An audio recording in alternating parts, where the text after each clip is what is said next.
Not every battle is worth swinging a sword. Sometimes the strongest thing you can say is nothing. Silence isn't weakness. It's strategy. And if you know when to use it, you can save your relationships, your reputation, and your peace of mind. Let's talk about the 5 situations where your best move is to keep your mouth shut. When emotions are high, our mouths move faster than our minds. You've been there, I've been there. Somebody says something that hits you right in the pride, or maybe in that soft spot you don't like to admit exists.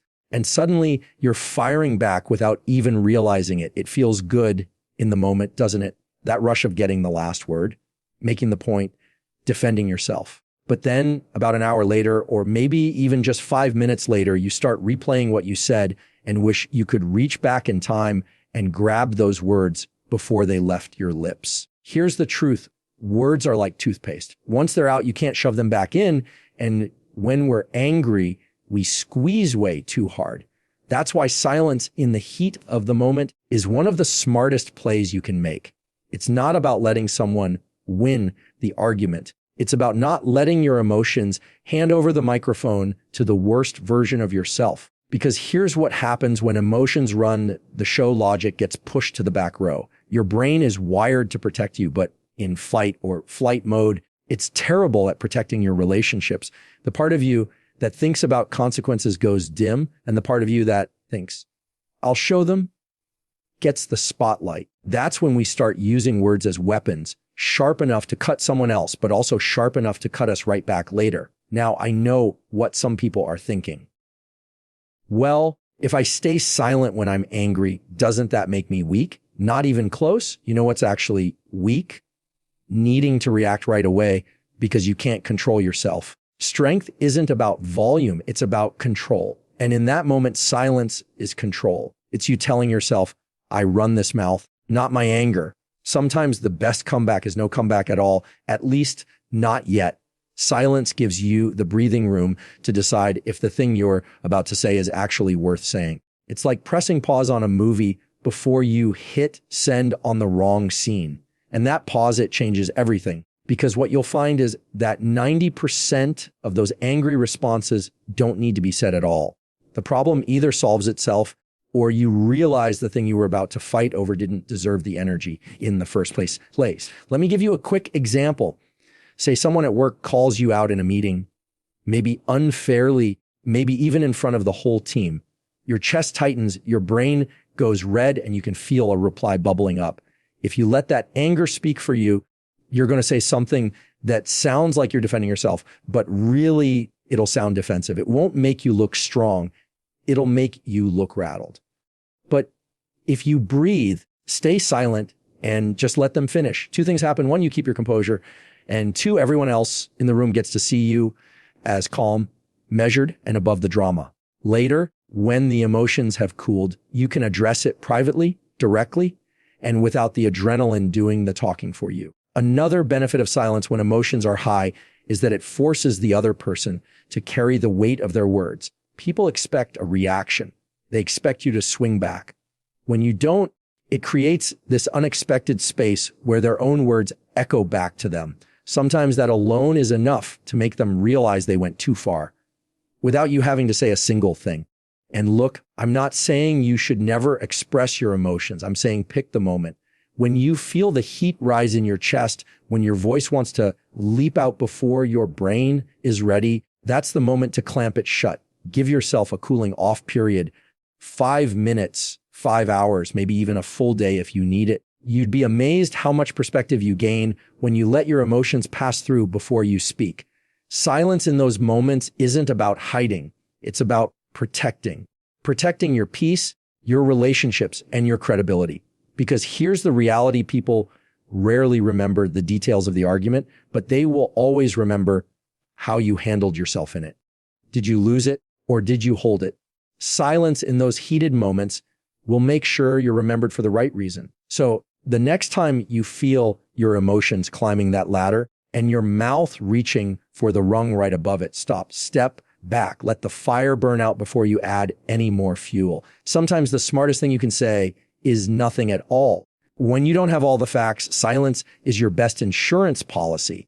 Because the moment you start talking without the full picture, you're gambling with your credibility. And credibility is one of those things. It takes years to build and seconds to lose. You might think you're just making conversation, sharing an opinion, filling the silence.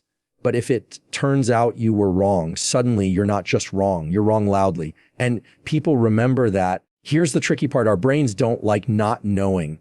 There's this itch to fill in the blanks, to connect the dots ourselves. We hear part of a story and we think, okay, I know where this is going. And then we start sharing our take on it like it's gospel. But those missing details, they're like the twist at the end of a movie. If you speak too soon, you end up looking like you didn't even watch the whole thing. Think about how many arguments, misunderstandings, and even broken relationships happen because somebody reacted before they had the full truth. They heard something third hand, took it as fact, and then charged into a conversation or a text thread ready to set the record straight, except the record wasn't straight. They were working off a bootleg copy. Silence in that moment isn't avoidance. It's discipline. It's choosing to hold back until you're sure. And that doesn't just protect you from looking foolish. It protects the other person from unnecessary harm. Because once words are out there, even if you apologize later, the sting doesn't just disappear. If you've ever been on the receiving end of that kind of premature judgment, you know how it feels. Someone assumed the worst, ran with it, and by the time the truth came out, it was too late. Damage done. There's a phrase I like to use: slow is smooth, smooth is fast. The slower you are to speak without facts, the smoother your conversations will be. And in the long run, the faster you'll be able to solve problems without creating new ones. If you're always rushing to fill the silence, you're playing speed chess with your reputation, and that's a game you can lose in a single move. Now, let's be honest. Sometimes the pressure comes from outside. Someone corners you with a question. What do you think happened? Whose side are you on? They want an immediate opinion. And it feels awkward to say, I'm not sure yet.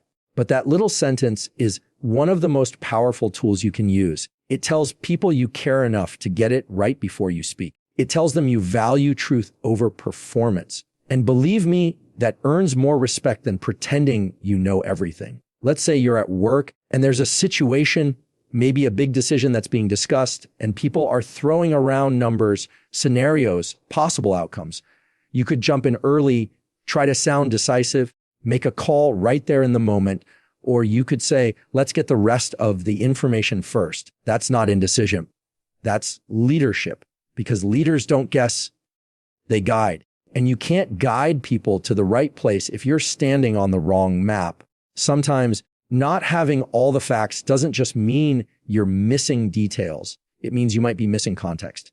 And context changes everything. A sentence said in anger means something different than the same sentence said in fear. A decision made under pressure means something different than the same decision made with time to think. If you speak before you have that context, you risk reacting to a version of reality that doesn't even exist. I can tell you from experience, the fastest way to lose trust is to speak confidently about something and then be proven wrong. The fastest way to gain trust is to be the one person in the room who isn't afraid to say, I don't know yet. That's not a weakness. That's the confidence of someone who doesn't need to perform for approval. So the next time you're tempted to fill the gap with your guess, remember, silence isn't you doing nothing. Silence is you waiting for the truth to catch up to the conversation. And when it does, you'll be able to speak from a place of strength instead of a place of speculation. Better to stay silent and be right later than to speak too soon and be wrong forever. When the other person just wants to vent, silence is more powerful than any advice you could give, because sometimes people don't need a solution. They don't even need your opinion. They just need a safe space to unload what's been building up inside of them without feeling judged, corrected, or rushed. We've all been on both sides of this. You've had days where you just needed to get it off your chest. Not a debate, not a discussion, just someone to hear you. And you've probably also been the one sitting there listening while somebody else was in that space.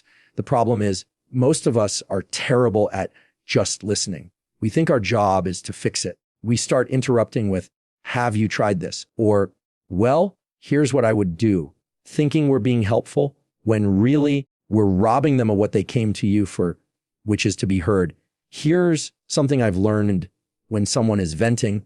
They're not handing you a problem to solve. They're handing you a pressure valve to hold while they release the steam. If you keep twisting the valve shut with your advice, the pressure just builds. And eventually they stop coming to you because it doesn't feel safe anymore. Silence in these moments sends a message.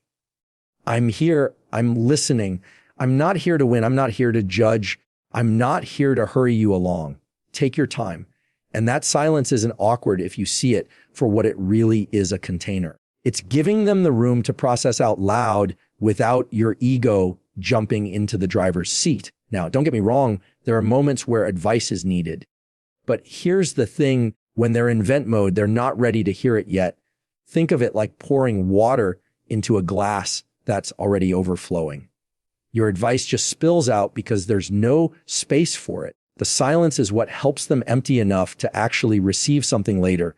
One of the biggest mistakes people make in these situations is confusing venting with complaining. Complaining is a habit.